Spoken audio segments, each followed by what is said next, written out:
needs, and we all want to be seen, we all want to be held, we all want to feel pleasure. You know, like that's seems pretty normal. But I would say at this point, my development is a little bit askew, but this is the experience for a lot of men and probably a lot of women, is that what we were introduced to, or at least what I was introduced, was, unfortunately, sexual abuse was a trend that happened probably around about, a young age of 5. And that went on for a few weeks, and eventually I broke away from that because, I don't know, I got lucky and I stood up for myself. Some people, unfortunately, don't get that chance to stand up for themselves because they're too young. They don't know what's right and wrong. They don't know what's right and wrong. They just don't. I think it's only been recently, within the last 10 to maybe 15 years, that we have done a better job of educating our support providers, whether that's therapists or doctors, on how to handle sexual abuse. And so what I'm saying is, back in the day, nobody talked about it, nobody heard of it, nobody, basically it was very common to kind of be re-traumatized. Like, when you'd go to, for instance, for your annual exam, for a GYN exam.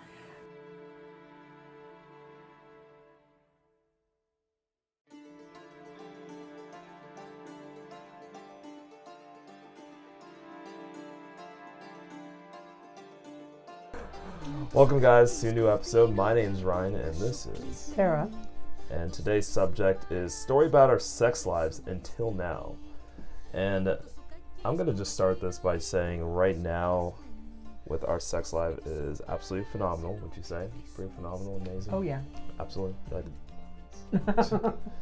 But the past, it was definitely a fun but a stressful journey, because a lot of my experience in the practicing of pickup, as well as, just trying to figure out what was like my truth, I found out with hooking up a lot, there was a lot of fun in it, but it was almost like having that quick little satisfaction, having that cake and enjoying it, but knowing all the, drawbacks of having cake, every day.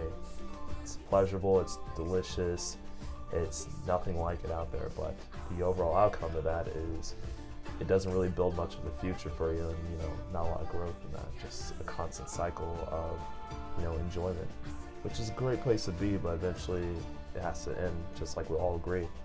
But probably at the beginning of my pickup life, if you will, I would go out, probably go to a nightclub here in downtown, and basically I would just find somebody who was just, DTF, mostly just somebody who had a great vibe, and, I just went through the pickup lines, if you will, or really the pickup practice. And from that point, it would just be a matter of just finding out whether or not they were ready to come home with me, or if I was going to come home with them. And for the most part, it was an enjoyable experience, but it lacked a connection that eventually took me to a different relationship before I met you. And when I met this woman, she helped me think about a relationship past, not only just past sex, but past, the need to just get one off. It was more of this is what it means to really feel somebody's conscience, and also learn how to have a little bit of self-compassion. And those were all these things that were a little bit nuanced to me, at least, because I was always in the cycle of just hooking up, and that was where I wanted to be up until I saw her, and she opened up this small little door saying, get into this relationship with me, and I'm going to show you a world where you can feel vulnerable and you can open yourself up. I'm going to accept that.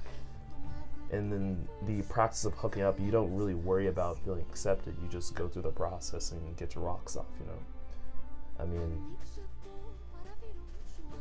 when I spent my time with her, it was perhaps, for lack of better words, a great point in my life where I was able to love myself deeper, have more of a connection with my body, and it didn't feel like it was a challenge, because that's what, my experience in doing pickup and also being with other men was a hunt. It was like a wolf, if you will, which is an analogy I've told you before, and a lot of, people that do pick up will probably understand what I mean. It's that wolf inside that draws you to go out for the hunt and go ahead and hook up, because that's a part of the culture, is to hook up and, you know, not have the emotions, connections, and feelings too deeply with that person, because that can undermine your state of well-being, especially you start to get those connections with somebody after you hook up. It's pretty jarring, and that's kind of what I've been afraid of doing for so long up until I met that woman. And, you know, we decided to develop a relationship, and that was probably more than meaningful sex I have had. Of course, you know, outside of that relationship, I've had also meaningful sex. I'm not saying all the other people weren't, but with this connection I've had with this particular person I'm talking about, it was perhaps, it pushed me to change other things in my life for sure, to address, you know, things of sexual abuse, things of just trying to get good with people and really trying to build real friendships if I could, you know. So it definitely helped me outside the bed, and that's kind of what I would imagine I want for all my sexual experiences, is not for it to satisfy my need in the bed, but even outside the bed. So, and the funny thing is, even after we've actually left the relationship, we're still pretty decent friends at the end of it. So that's kind of what I want with my hookups, if you will, at this point, is I want a deeper connection with those people and see how their lives are doing. So at this point in my life, that's kind of what I seek, and I know that's what you seek at this point. That's something that we both collectively agreed upon, is that we seek sex, but we also seek connection before all that. So that's kind of been my journey at this point. It's been a path of doing pickup and learning the practice of hooking up and all that, but what's more satisfying to me at this point is just having a connection and learning how I can develop self-compassion, and also willing to accept myself, but also enjoy receiving the body that's being given to me, and receive the energy that's being given to me, receive this experience and really take it for what it's worth, and take it outside of the bed and let it grow from there. So that's been my journey.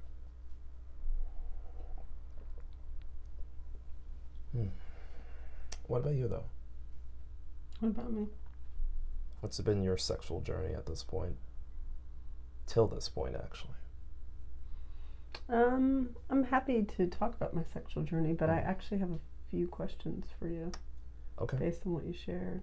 You know, we were having a conversation earlier today about, or it might have been last night, about your comfort level with being embodied, being in your body, and how often you felt like you were able to do that fully. And I wonder if, you know, it's not uncommon as survivors of childhood sexual abuse that we have learned to not live in our bodies because they don't feel very safe when you're little and things happen that are inappropriate or scary or whatever, right? And I wonder if, as a young man, when you were you know, a few things I wondered. I imagine that you were over-sexualized at a young age due to your abuse. You shared with me also, I think yesterday, that you began watching pornography at a pretty young age. Yeah, probably about age 9 was when I watched my first porn. Right. Yeah. And so I wonder if as a young man, part of what was going on with your feelings of... No, I take that back. When I was actually 6. Yeah. Yeah, it's pretty young. So I wonder if what was going on as a young man, your feelings of not feeling safe in connecting, you know, emotionally or energetically or spiritually, whatever you want to say, had to do with the distortion of sexuality being imposed upon you at such a young age. Does that make sense? Do you understand what I'm saying? Yes. I totally get what you're saying. And so while you were talking, I was thinking about it. I was thinking, you know, if we haven't learned how to cultivate our own, you said it several times, self-compassion, or our own self-love, or our own feelings of safety within our own bodies, or our own feelings of safety within our own sexuality, it would be very difficult to share that experience with another human. You know, if we don't feel safe alone, right? So I just thought I would kind of ask about that, and Steph and I would, and you I think you alluded to it in commenting that in your one of your later relationships, you found somebody that you felt able to be vulnerable with, which to me would mean somebody you felt safe with. Vulnerable, and they actually respected my vulnerability. Right. That was a huge one. Yeah. And there's another comment I want to make apart from you about that. So those are some comments or some thoughts or some questions I have regarding your experience and your level of comfort in sharing yourself, in being seen, you know?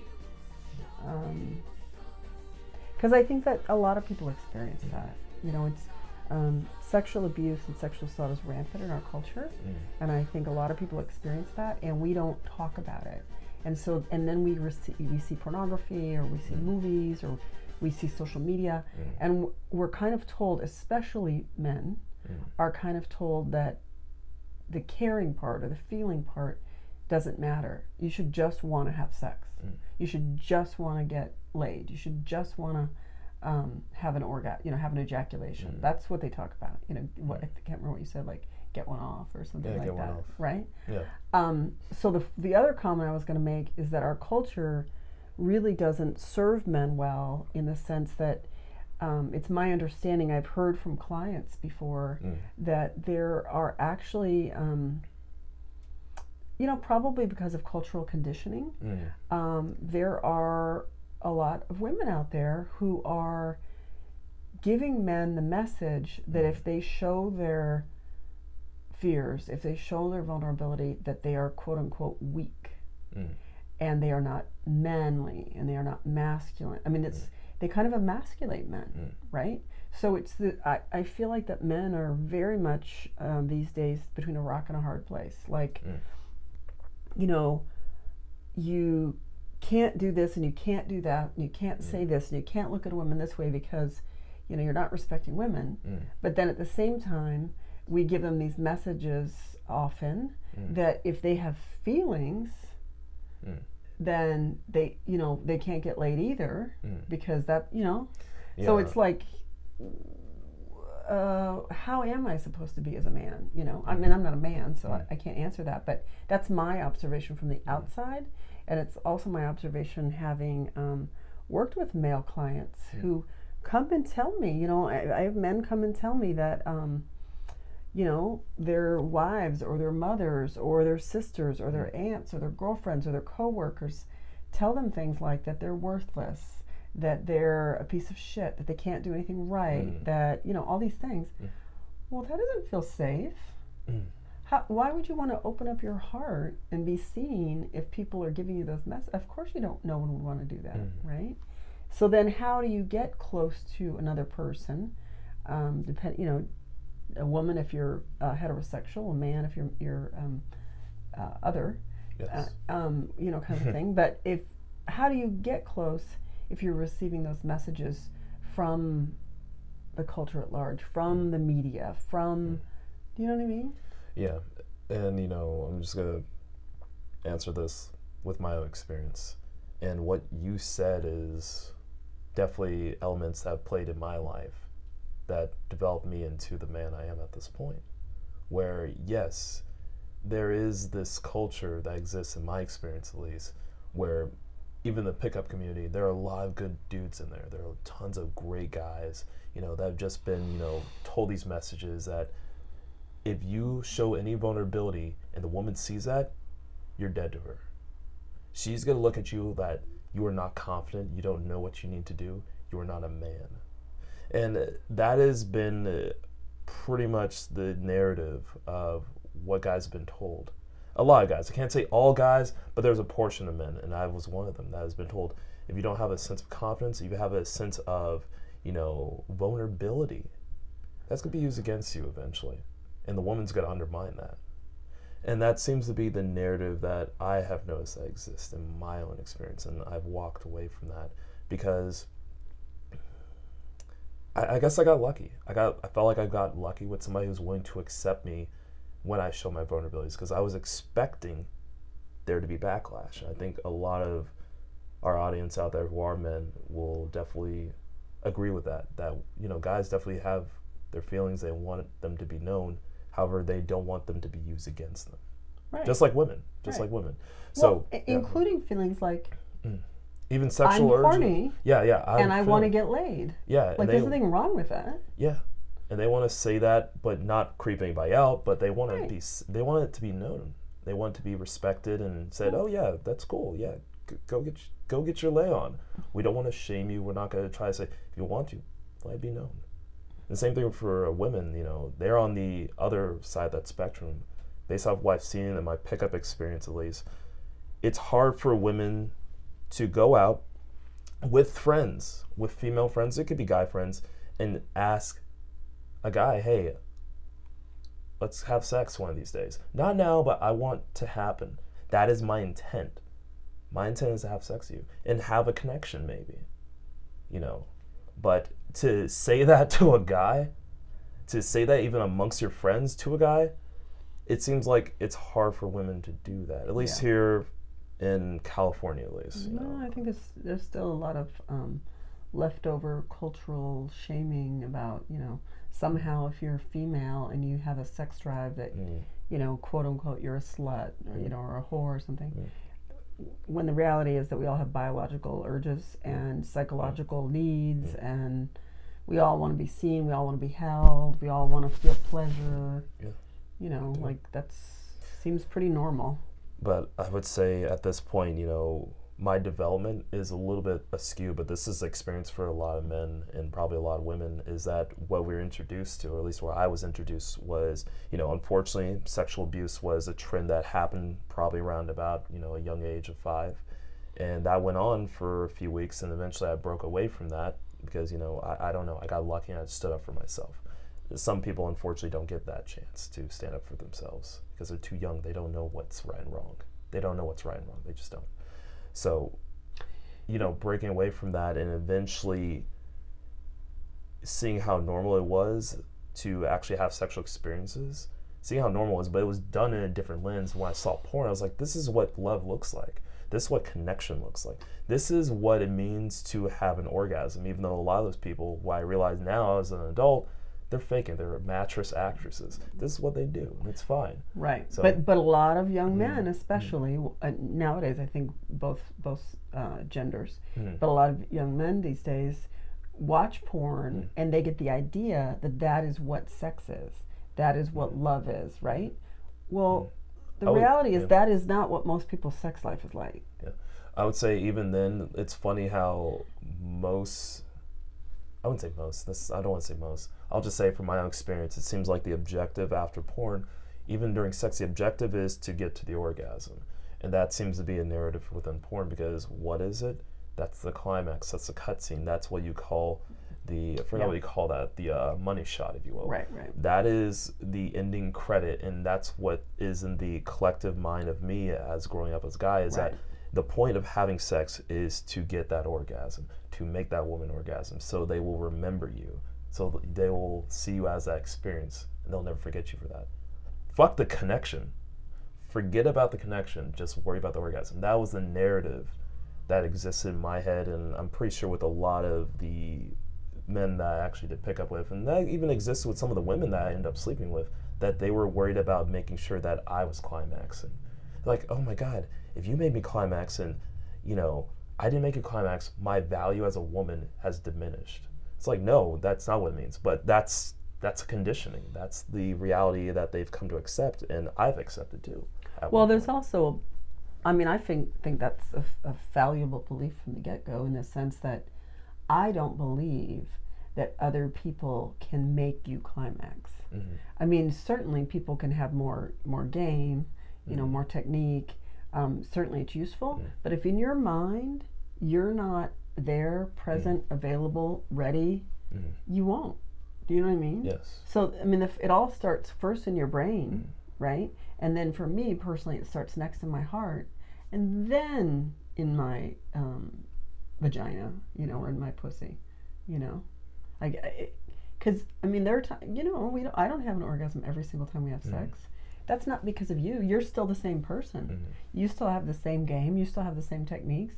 You're still an amazing lover, you know. So it's me. It's either I'm not being present enough, or maybe I'm worrying about stuff, or who knows, you know, kind of a thing, right? Yeah. And I've noticed that, you know, for the most part, we talk about it, and I think that we're pretty cool with just being there and letting happen what happens. But I've noticed that sometimes I can tell you're kind of like, I can tell you're happier if I'm more sexually satisfied.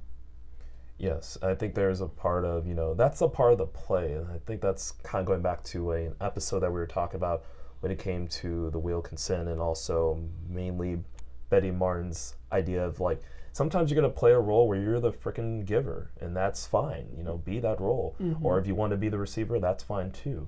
But that comes after you've had a connection, though. Right, exactly. So that is why, you know, that's why I think this episode is so important for everybody, is if you are able to develop a real connection, not just, you know, surface connection like, oh, they like this, I like this, but really take your time to get to know what this person's sex life is like, but also beyond their sex life, because it all is all encompassing, it all intertwines, it interlocks.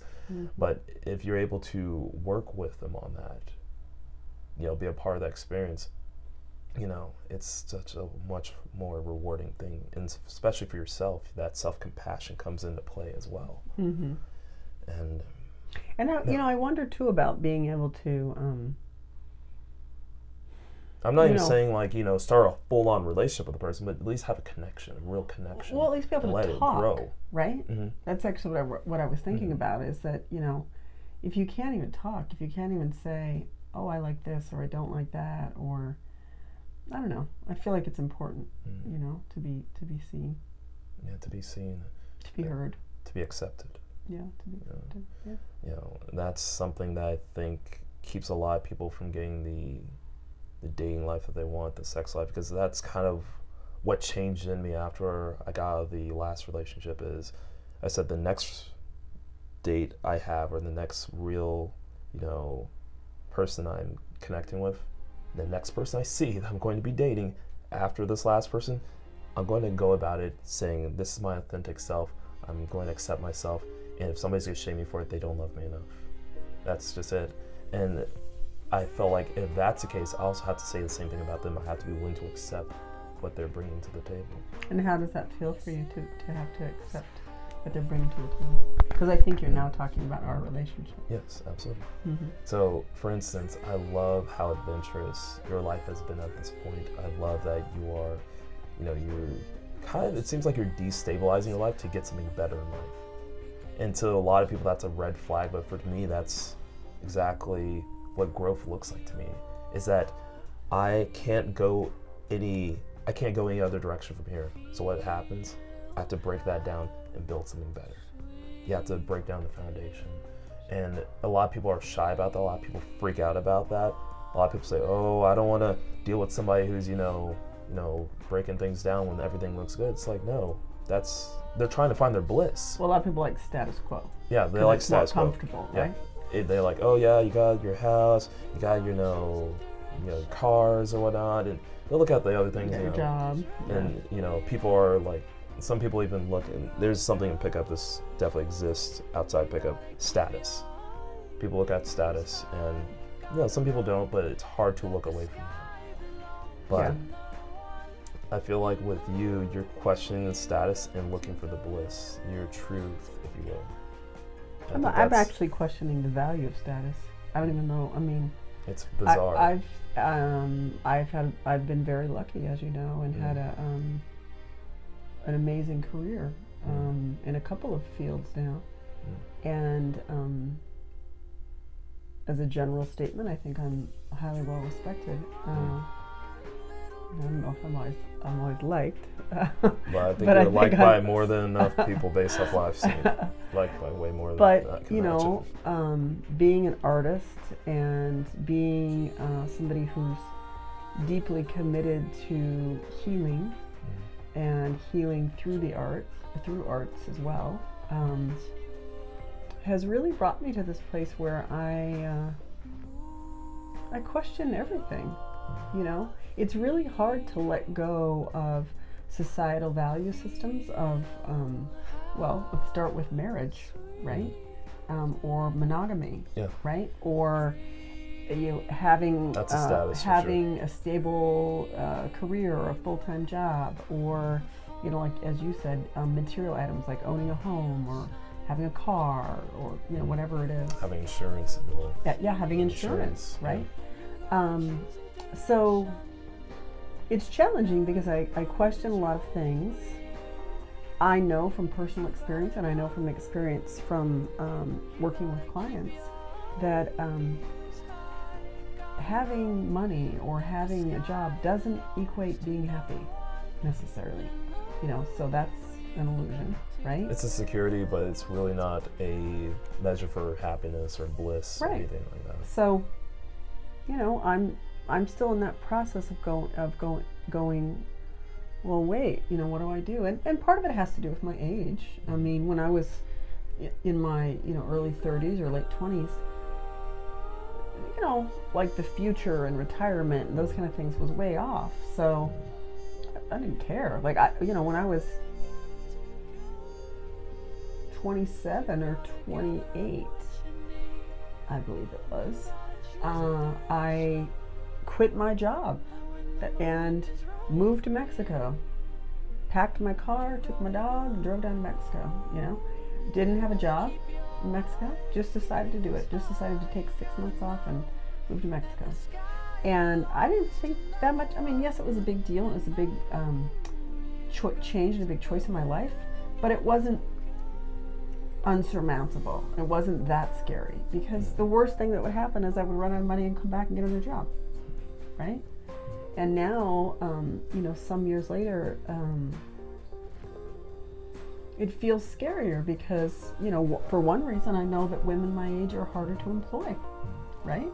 So I get a little nervous about the idea of just throwing everything in the air because, will I be able to get a job, right? If I want one later, right? And then the other thing is that, I'm a single woman. I don't have family. I don't have children. I don't have a spouse yet.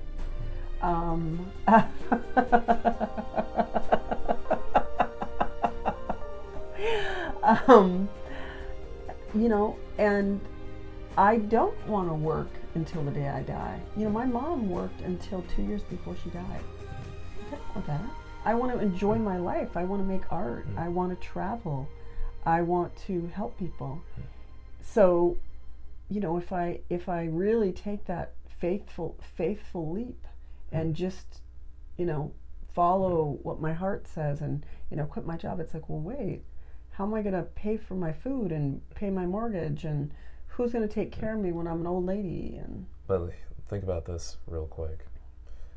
Since the subject is talking about pretty much your timeline with your sex life, how do you think things have now tied in at this point from your past of your sex life to you're going to now? bring it all the way back around now. Yeah, I'm going to bring it all the way back around Okay. because, see, the Good thing job. about your sex life is it's all intertwined Good in job the bringing it things that back you're on. doing outside, though.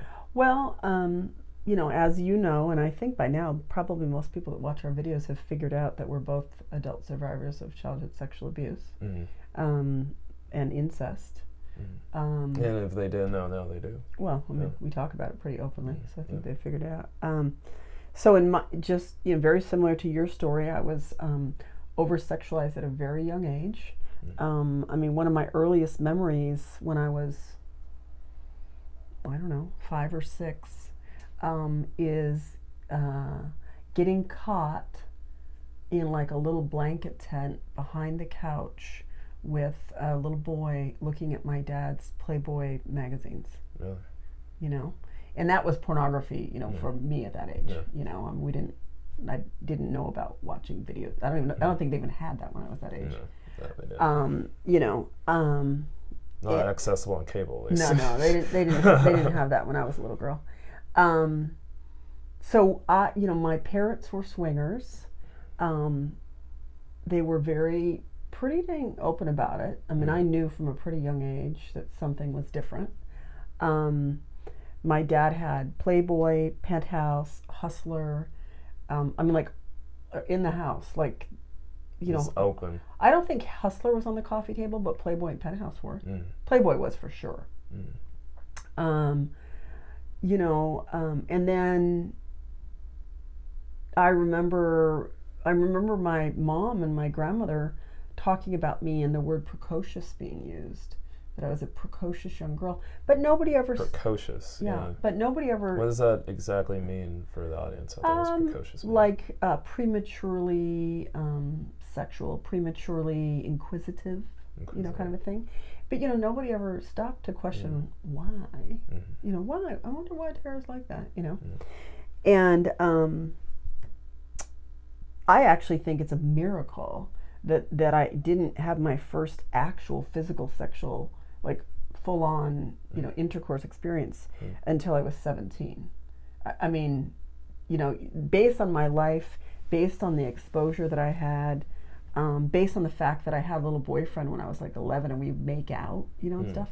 The fact that I actually didn't, you know, have sex until I was 17, I think is somewhat miraculous. Yeah. And it was with a boyfriend, you know, somebody that I had a long-standing relationship. In fact, I went on to marry years later, and I think it's because I this need for me personally, this need for safety is very big. Yeah, it's a priority. It's very big, and so it's a huge value. And I think it kept me safe. You know. The other thing I think is amazing is that I never ended up, no shame, I don't have any judgment about it, but I'm surprised that I didn't end up stripping or hooking. I really am. It's very possible, you know. It's very common. Very common. Given your background, it's very likely. Yeah, it's very common. And I have no judgment about it, and especially now, you know, nowadays, I think, you know, being a sex worker is a legit thing. And as you know, I do sacred sexual healing work with people. So I got no issue with it. But at the time, you know, I'm surprised that didn't happen.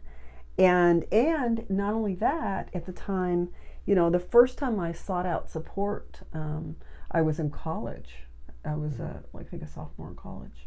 And how old were you at that time? I would have been maybe 20. Okay. You know, 19 or 20. And my sister had attempted to kill herself. My sister had attempted suicide. And so I went to the grad students, you know, volunteers that help you or whatever. And I remember them asking me questions and me answering them honestly, because why wouldn't I? And I remember how horrified they were. So that didn't encourage me to seek support. Or I remember like you're resistant to support? I wasn't resistant. I don't think, I think it's only been recently, within the last 10 to maybe 15 years, that we have done a better job of educating our support providers, whether that's therapists or doctors, on how to handle sexual abuse. And so what I'm saying is, back in the day, nobody talked about it, nobody heard of it, nobody, you know, I mean, basically it was very common to kind of be re-traumatized. Like, you know, when you'd go to, for instance, you know, for your annual exam, for a GYN exam, I mean, you know, your experience... A GYN exam, just help me gynecological exam. Okay. So, you know, your experience as a woman, if you have had a healthy upbringing versus have not, is probably really different. Okay. And some man that you've never met before is telling you to get on the table, get naked, spread your legs, and he's sticking something in you. Yeah. You know what I'm saying? Get the, what do you call those? The speculum. Speculums, but they also call them like the lips, I think, or something like that. They pop you open, basically. The speculum. Speculum, okay. And no, they call them something else. That's kind of like... That's what it's called. I've heard something else, but I'll remember though. Yeah. Well, that's some weird slang term. Yeah, it was like they're cold as fuck, I heard. Yes, Yeah, especially warm now them they're up. nowadays they're plastic, but they Yeah. used to be metal. Yeah, and they're cold as fuck, I heard. Well, when they're metal, they're Yeah. really damn cold, Yeah. right? They're warming that shit up And at all. and like if you happen to be lucky enough to get a female doctor, she will usually do that Mhm. because she's smart, right? Mhm. But the male doctors don't always do that stuff. So anyway, my point being, you asked me about sexual experiences. For me, all of those little experiences had something to do with my sexuality. My first gynecological exam, the doctor was a pretty icky kind of guy, and it was really clear to me that he was taking pleasure in giving me a breast exam. And I was 16 years old. Like, it was very obvious to me. And all of that impacted my sexual experiences. It's kind of like this one guy who actually was recently prosecuted for pretty much doing all those like unneeded exams on all those Olympic athletes, those female Olympic athletes, all those gymnasts. I think it was like he did like at least 60 exams, and basically he was held accountable for all those because they were not needed. In fact, he went around the regulations. And he just basically raped them or molested them. I forgot who it was, but probably should look that one up. But anyway, sorry to take your story off the tracks there.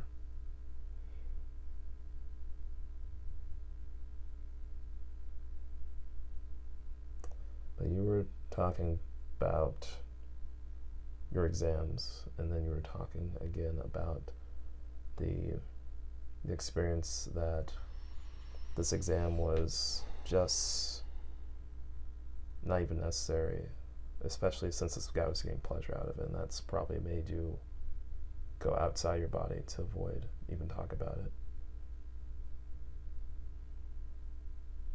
I'm not quite sure where to go now. I'm a little stuck. You're a little stuck? Don't worry, we're going to pull you out.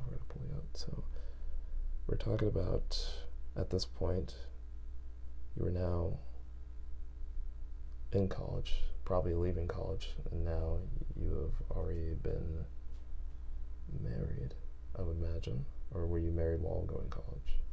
So you're now getting married, and what was your sexual experience after being married to your first husband? Well, I never had an orgasm until I met my first husband. So I didn't have my first orgasm until I was about 21. 21. And the reality is, I don't know if that's true. Because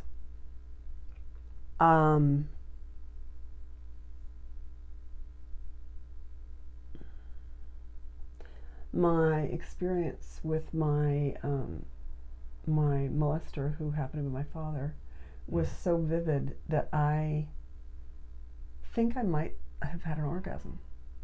Yeah. But I don't know. Yeah. I mean, I can't really be sure. Yeah. So what I do know is between that and the time I got married, I never had an orgasm. My first, it was tough, and it was also the first time I actually went into active counseling, and that was like a turning point. It's like after I had that treatment done to me with all these other counselors of people trying to ask me questions, it sounds like it was a very pivotal moment for you to say it. I can't allow this system to continue the way it is for my experience, because it's going to happen to a bunch of other people. So I'm inspired because of those reasons to go into counseling to help people out. Oh no, I wasn't going into counseling for other people. I went into myself getting active counseling. Yeah. Oh, so you went into counseling. Yeah, and the only reason I went to counseling is because I lost a baby. I see. And if you think about it, for a woman, a baby, sex, they're related, right? Talking about something, they're both related to your vagina, those kind of things. So it prompted my first actual going to therapy and counseling about my abuse. And it impacted my sex life because I started having flashbacks, and my husband would try to approach me, like normal approach, and I had pretty volatile reactions because I would have flashbacks, and that was rough, tough. And then my marriage ended up dissolving, and I drove down to Mexico, as I was talking about earlier, and was single and worked a lot and didn't really date much because I was working so much, and because my role in my career didn't provide a lot of opportunity for me to date. So yeah, that was weird. And had a couple of longer term relationships here and there. But I'd gone through counseling, so my sex life was better, and that was good. When did it start to get better? It started to get better with my first husband, and then it started getting even better after that once I kind of had some tools for my emotions and stuff. But I wouldn't say that I was ever fully. I would say that I was more present, but I still had issues with being fully embodied. And then I moved, back to the States because I lived overseas for a while, and married my high school sweetheart that I just mentioned, and we had a very challenging time, and very specifically a very challenging time around our sex life. And we were together for a very long time. We were together for like 15 years. And he's a wonderful man, and I love him, and I know he loves me. And we developed a really unhealthy cycle of his. He would approach me every once in a while, like not very often, but how do I put it? So he would not initiate much. I wouldn't try to initiate. You're talking about sex. I'm talking about sex. I would try to initiate. He would kind of ignore me or reject me. I would get hurt. So we would have it'd be like a month or 2 months, no sex. And then he would finally try to approach me, but by then I would feel resentful. Because he's so holding there back. was this constant sense of awkwardness around sex and sexuality. And he was very uncomfortable with his body and uncomfortable with his sexuality. So, as an example, he would wear underwear to bed every night. And every morning the first thing he would do would be get up and get dressed.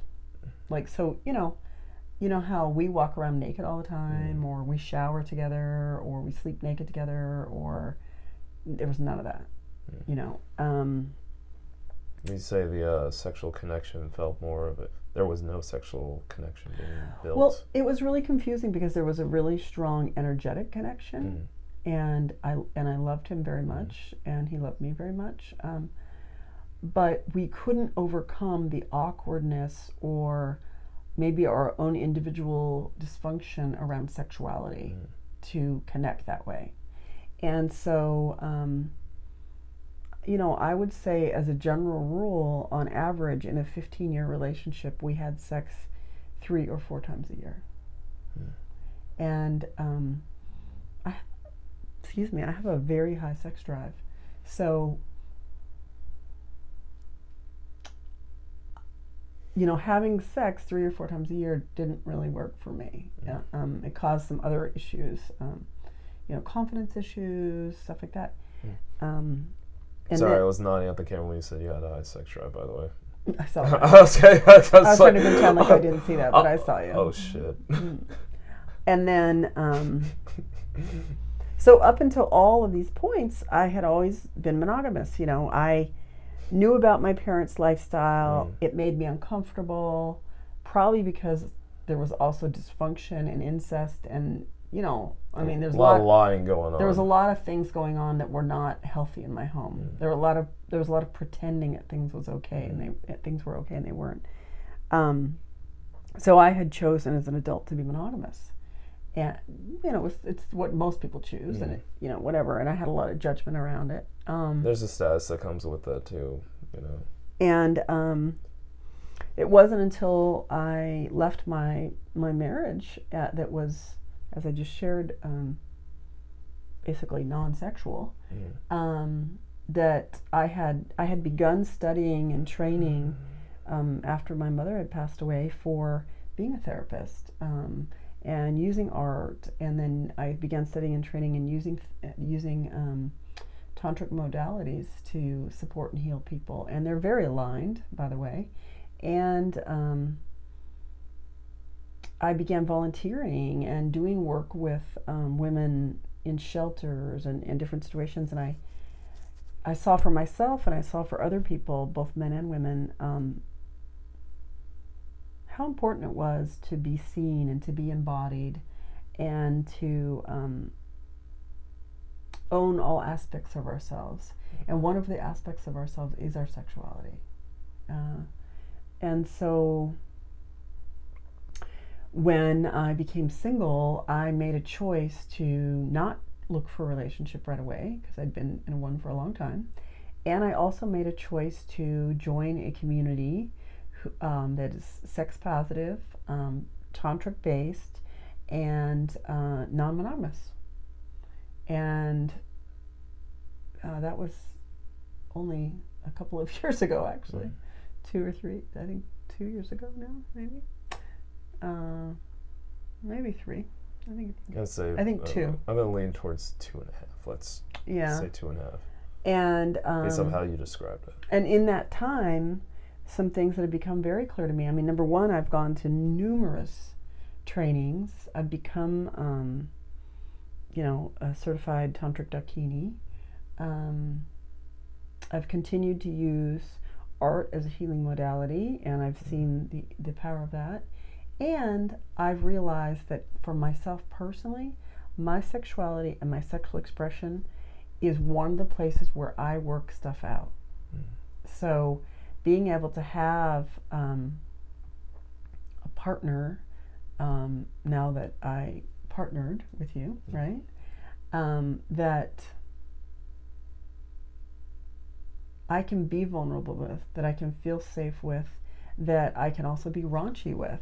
Yes, you can. That I can, there's no, it's not like there's not some, I don't feel like there's some aspect that's okay and some aspect that's not. I feel like whatever comes up is okay, and we just have to talk about it. And I've had, without a doubt, the most moving, healing sexual experiences of my life within the last 6 months in our relationship. Absolutely. And I definitely feel that same way as well. So sometimes it's just fun, and sometimes it's hot and horny, and sometimes it's like a thing. It's like a deep shift, So it's all of those things. Does that answer your question about my sexual experiences? Yeah, I mean, quite frankly, I think one conclusion that we can definitely come to, and I think a lot of the audience can relate to this, is, some people like us do have a past with sexual traumas, especially during childhood, even into adulthood in some cases, where, even though we went through that, we talk about them openly with those that, will care enough, and people that, will not use that against us. And when we're in those environments, kind of like, you'd say the non-monogamous tantric, spaces that do exist and that you've gone to, we are allowed to grow with compassion and also grow with a sense of deep strength that nobody can really take from us once we've learned to access it.